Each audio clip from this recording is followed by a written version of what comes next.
رسول الله صلی الله علیه وسلم فرمای ان فی الجمعة لساعة لا يوافقها مسلم يسأل الله فيها خيرا الا اعطاه.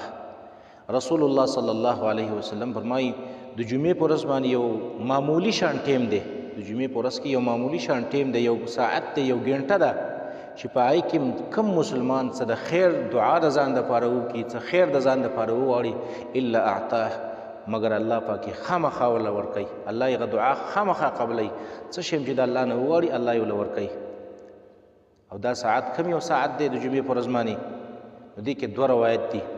یو روایت دی د ابو موسی اشعري رضی الله تعالی عنه چې دا ساعت چې دی هغه فرمایي هي ما بین ان یجلس الامام، دا ساعت چې دی کله امام خطبې ته کینی او تر د مونځ د ختمېدو پورې امام منبر ته وخیږي د خطبې لپاره کینی، نو د هغه ټیم نه واله تر د مونځ د ختمېدو پورې دغه ساعت کې چې دا بنده د الله نه څه شی غواړي د جمعې په ورځ باندې، نو الله پاک یې ورله ورکوي.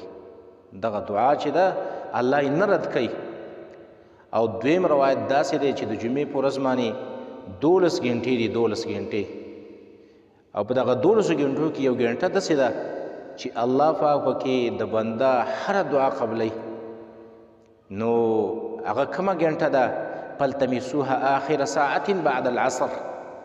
دغه ګنټه چې ده د مازدیګر نه وروستو د اخرنۍ ګنټه نه ده د جمعې په ورځ باندې. کله چې د جمعې ورځ د مازدیګر د اخرنۍ ګنټه، دغه ګنټه ته مراد ده چې په دغه ګنټه کې یو سړی د ځان دپاره یا د بل چا دپاره د خیر دعا وکړي، هر شی چې غواړي، حلال مال غواړي، روزي غواړي، دارنګې کور دې نشته، نور څه د خیر کار او د خیر طلب کې او د الله نه یې وغواړي، نو الله پاک یې دله قبلوي.